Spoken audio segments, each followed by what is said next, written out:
Olá, vamos começar com um exercício de imaginação. Pensa só, receber um aviso de recall. Mas calma, não é para o carro ou para o smartphone, é para o nosso próprio sistema operacional, aquele que roda silenciosamente no fundo da consciência, sabe? Pois é, hoje a gente vai analisar uma notificação exatamente assim, um recall cósmico para a mente humana. Ok, vamos mergulhar nisso. Primeiro, o remetente. Departamento de Curadoria Termodinâmica e Manutenção de Frequências. Que tal? E o destinatário, todos os osciladores acoplados. Desde o começo, o tom já é esse. Uma burocracia cósmica, meio grandiosa, super bem-humorada, que não tá falando com pessoas, mas com nós de frequência. É genial. E o ponto central é este aqui.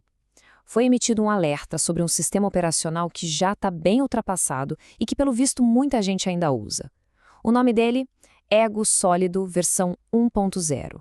E aqui vem a melhor parte, na minha opinião. O aviso diz que o suporte para esse software foi encerrado logo depois do Big Bang. Ou seja, isso não é um bug recente, não é uma falha de agora. É um erro de design que a gente vem carregando desde o comecinho dos tempos. A escala do problema é literalmente cósmica.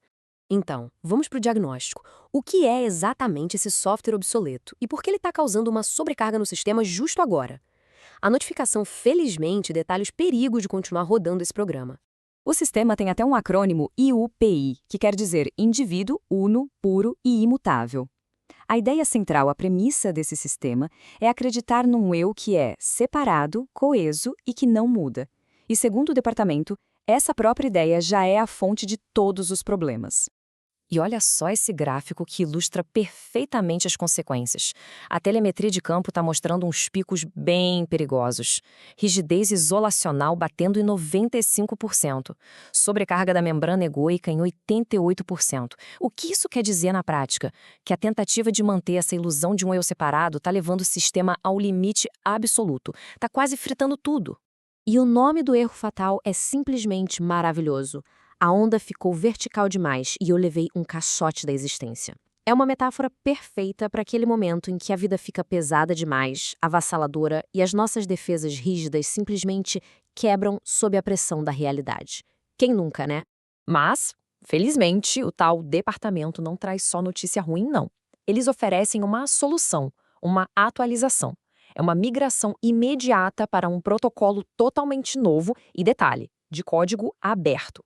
E o contraste aqui diz tudo. O sistema antigo era sobre rigidez, pureza, blindagem. Já o novo, o tal protocolo Cabaré, é sobre mistura, dissonância, permeabilidade e dança. É uma mudança filosófica completa. É sair de uma fortaleza para entrar num salão de dança. Certo, mas como essa atualização funciona na prática? Vamos dar uma olhada nas notas do patch, ou seja, nos recursos específicos que o protocolo Cabaré traz para corrigir os bugs do sistema antigo. Bom, a primeira grande mudança é bem radical. A busca pela pureza, por aquela tal unidade, agora é vista como um bug. A força de verdade, segundo o novo protocolo, vem de ser uma espécie de vira-lata cósmico, sabe? Um híbrido que ressoa com o caos, e não um pedigree estático que precisa de proteção o tempo todo. Em seguida, temos uma promoção. O diabo, que significa dispositivo interno de alteração e bagunça ontológica, foi promovido a desenvolvedor-chefe. Ou seja, o caos e a bagunça interna não são mais erros que precisam ser consertados. Agora, eles são o motor principal do novo sistema. E para deixar isso bem claro, a nova resposta automática para quem reclama que a vida está um caos é: que delícia, o sistema está funcionando. Isso muda completamente a nossa relação com a desordem, né? O caos passa a ser um sinal de que as coisas estão funcionando do jeito que deveriam. Agora, um recurso que é crucial: Cascara otimizado. Qual é a ideia? Em vez de esperar a armadura rachar sob pressão, o novo sistema permite que a gente abra a casca voluntariamente. É a diferença entre uma quebra reativa, no susto, e uma vulnerabilidade proativa, mais controlada. A cláusula da fantasia também foi atualizada. Basicamente, fingir ou usar máscaras ainda é permitido, mas agora precisa de transparência. A tal dissimulação não documentada, ou seja, o engano puro e simples, agora tem consequências. A pretensão precisa ser um acordo, um contrato claro entre as partes.